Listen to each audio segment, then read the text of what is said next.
অসমত অসমীয়া থলগিৰি ৰাইজৰ প্ৰভুত্ব অখণ্ডতা অনাদি অনন্তকাল থাকিব লাগিব প্ৰথম কথা।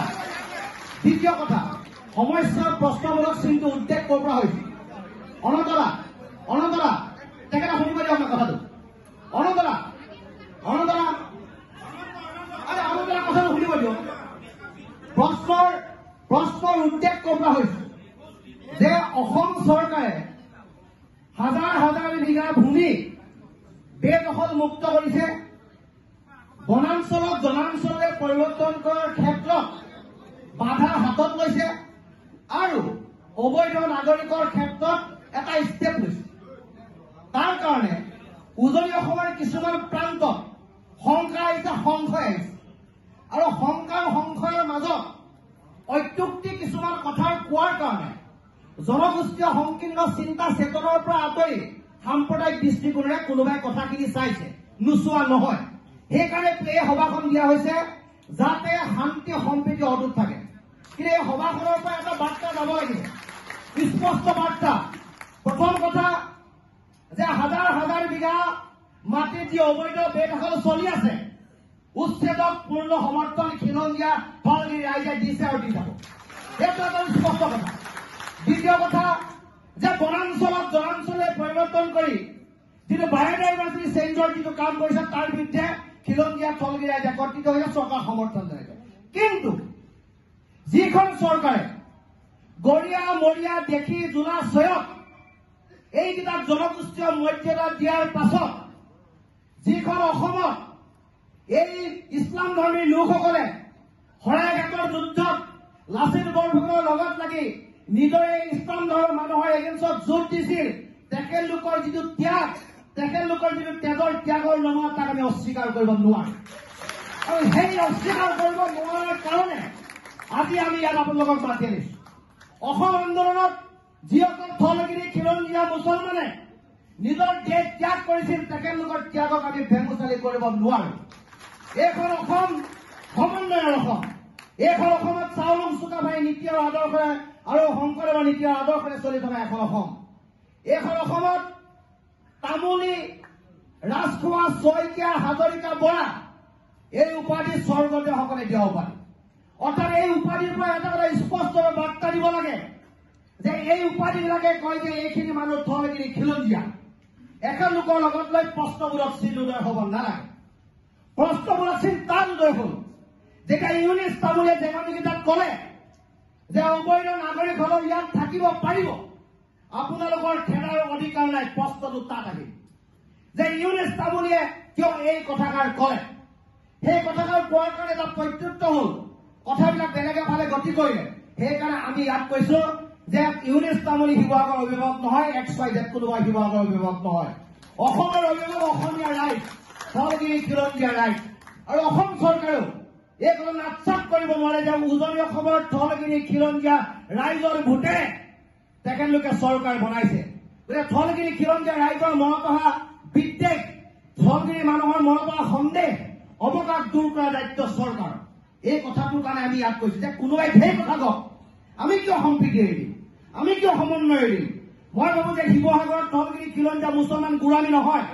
যদি গোলামী হলহেঁতেন যে ঐতিহাসিক দেৱীদলৰ মাৰ ওচৰত অৰ্পিত প্ৰসাদ, যিটো প্ৰসাদৰ ৰঙা ফুল লগা হয়, বলি ছাগলী মুছলমানৰ ঘৰলৈ দিওঁতে আন্তৰিকতাৰে গ্ৰহণ কৰে। মই শিৱদৌলৰ ছেক্ৰেটাৰী হিচাপে কৈছো সেইটো সম্প্ৰীতি। আৰু য'ত আজানপীৰ দৰগাহ আছে, এই আজানপীৰ দৰগাহ হোৱাৰ ঠাইত আপোনালোকে য'ত কাম কৰি আছে তাত শ শ হিন্দু মানুহে তাৰ আবেদনৰ ভিতৰত সেই সম্পদটো সুৰক্ষিত কৰিছে। শিৱসাগৰীয়া ৰাইজ সংকীৰ্ণ নহয়, শিৱসাগৰীয়া সাম্প্ৰদায়িক নহয়, শিৱসাগৰীয়া ৰাইজে এই কথাবিলাক বিশ্বাস নকৰে। কিন্তু এখিনি মানুহে যদি সন্দেহযুক্ত মানুহৰ ঘৰত যদি স্থান দিছে, সেইটো জাতিটোৰ কাৰণে দুৰ্ভাগ্যজনক কথা। এখিনি মানুহে জানিও যদি ধৰ্মৰ কথা কয়, আমাৰ জাতীয়তাৰ পৰা চেণ্টিমেণ্টৰ আঁতৰত গৈ খিলঞ্জীয়া থলগিৰি ৰাইজৰ কাৰণে কাম নকৰি যদি তাৰ সমৰ্থন দিছে, সেইটো জাতিটোৰ কাৰণে আটাইতকৈ দুৰ্ভাগ্যজনক কথা। সেই কথাবিলাক আমি মুকলি মনেৰে পাতিবৰ কাৰণে ইয়াত এখন সভা দিছো। এই সভাখন হিন্দুৰ সভা নহয়, মুছলমানৰ সভা নহয়। এই সভাখন কোনো ৰাজনৈতিক দলৰ সভা নহয়। আমি অসমৰ মুখ্যমন্ত্ৰীক যিদৰে প্ৰশ্ন কৰিছো, শিৱসাগৰীয়াৰ বিধায়কজনকো আমি তেনেকৈ প্ৰশ্ন কৰিম। কাৰণ অসমৰ মুখ্যমন্ত্ৰীজনক ভোট দি আমি জিকাইছো, শিৱসাগৰৰ বিধায়ককো ভোট দি আমি জিকাইছো। যদি ভুল কৰিছা ঠিক প্ৰশ্ন কৰাৰ অধিকাৰ আমাৰ আছে। শিৱসাগৰ এনেকুৱা পৰিৱেশতে আহা তুমি শিৱসাগৰ নগৰৰ মাজমজিয়াত থাকি জাতি বৰ্ণ ধৰ্ম নিৰ্বিশেষে ডিচিক লৈ এছপিক লৈ তুমি এনেকুৱা এখন সভা দিব লাগিছিল। কিয় তুমি দিয়া নাই তাৰ প্ৰশ্ন আমি সুধিব লাগিব। অসমৰ মুখ্যমন্ত্ৰীৰ আগত আমি প্ৰশ্ন সুধিব লাগিব যে আপুনি এনেকুৱা পৰিৱেশ উজনি অসমত বিৰাজ কৰিবলৈ আপুনি কৈছে নেকি? যদি কৈছে শান্তি সম্প্ৰীতিৰ অসমত অশান্তিৰ বীজ ৰোপণ হ'ব। ধলগিৰি খিলঞ্জীয়া ৰাইজে জীয়াই থকাৰ কাৰণে হাৱা লৈ খাব লাগিব। ধলগিৰি খিলঞ্জীয়া ৰাইজৰ ওচৰত সকলোবিলাক অধিকাৰ গুচি গৈছে। নামনি অসমৰ প্ৰান্তৰ অবাস্তৱ সত্য কথা মই কমেই হাজাৰ মানুহৰ আগত কম। নামনি অসমৰ পৰিৱেশ পৰিস্থিতি বেলেগ। নামনি অসমৰ পৰিৱেশ সম্পূৰ্ণৰূপে বেলেগ নাই। উজনি অসমৰ যে পৰিৱেশ পৰিস্থিতি বেলেগ নহওক তাৰ কাৰণে কাৰ্য ব্যৱস্থা হাতত লৈছো। আৰু যিসকল ব্যক্তিয়ে কথাবিলাক কৈ আছে দলঙনে কথাবিলাকে অযুক্তিকৰ কথা নহয়। কোনোবাই অযুক্তি ক'ব পাৰে, কোনোবাই বেছিকে কথা ক'ব পাৰে, কিন্তু বাস্তৱটো দলিয়াই দিব পৰা কথা নহয়। বাস্তৱটো স্বীকাৰ কৰিবলৈ সকলোৱে শিকিব লাগিব। ইয়াৰ ৰাজনৈতিক দলৰ মিটিং নহয়, ইয়াত কোনো সংগঠনৰ মিটিং। মই বসন্ত গৈ মই সংগঠনৰ নেতা হিচাপে কথাটো কোৱা নাই। মোক নেতাই মানিব নালাগে। আৰু মই কোৱা কথাটো কাৰণে যদি মোক কোনোবাই সমালোচনা কৰে, কোনোবাই কয় যে ই বিদ্বেষী আমুক আমুক তামুক, মই হাজাৰৰ পৰা সমালোচনা সন্মুখীন সক্ষম হ'ম। কিয়নো এইখন শিৱসাগৰ সমন্বয় শিৱসাগৰ ৰংঘৰত যেতিয়া বিহু পতা যায় সকলোৱে মিলি জুলি চুৰিয়া পিন্ধি বিহু পাতো। তাত কোনো ধৰণে নকয় যে কোন কোচ কোন কলিতা কোন মৰাণ কোন গোসাই কোন কি ইছলাম কোন হিন্দু এই ধৰণৰ কথা পতাৰ স্থান নাপায়। গতিকে আহক আপোনালোকৰ মনত ক'ৰবাত কেৰুণ আছে নেকি? এই কেৰুণটো নিদিব। সম্প্ৰীতি সমন্বয় দেশখনত ৰাজ্যখনৰ অশান্তিৰ বীজ নিদিব। আপুনি ব্যক্তিজনে যিদৰে কথা ক'লে কিয় মুছলমান এজনৰ নাম নাই? আমি শান্তি সম্প্ৰীতিৰ কথা কৈছো।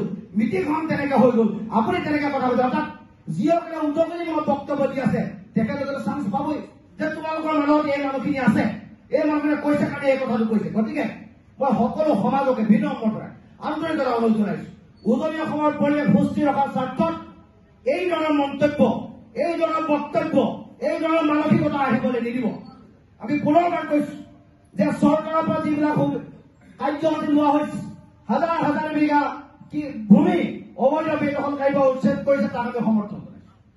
বনাঞ্চলক জনাঞ্চলে পৰিৱৰ্তন কৰাৰ কাম যিটো কৰিছে সমৰ্থন। কিন্তু ধলগিৰি খিলঞ্জীয়া মানুহক যাতে হাৰাশাস্তি নকৰে, সি হিন্দুৱে হওক মুছলমানে হওক, তাৰ পৰাই নিৰ্দিষ্ট প্ৰাৰ্থনা আমি দিব বিচাৰিম।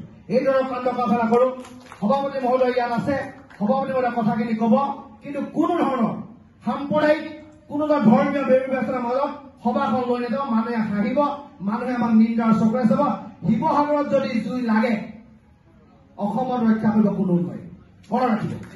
আৰু জুই লগাৰ পাছত যেতিয়া কেইটামান ঘাপ খোৱাৰ পাছত যে ডিঙি কাটি হেৰাই যাব, যিকেইজন মানুহে উৎসৱ নিমূলক বক্তব্য তেওঁলোক নাথাকে, পৰিণাম ভুগিবলৈ ঘৰত ফেমিলিটো সমাজখনে, গতিকে এই ধৰণৰ কাম কোনো নকৰিব। মই পুনৰবাৰ সকলোকে ধন্যবাদ জ্ঞাপন কৰিছো। এই ধৰণৰ বক্তব্য আপোনালোকে নিদিব। আৰু যিকেইটা প্ৰস্তাৱ ইয়াত গ্ৰহণ কৰা হৈছে এই প্ৰস্তাৱকেইটা পাঠ কৰি আপোনালোকে যদি গ্ৰহণ কৰিছে সকলোৱে হাত চাপৰি মাৰিব আৰু সভাপতি মহোদয়ৰ বক্তব্য গ্ৰহণ কৰিব।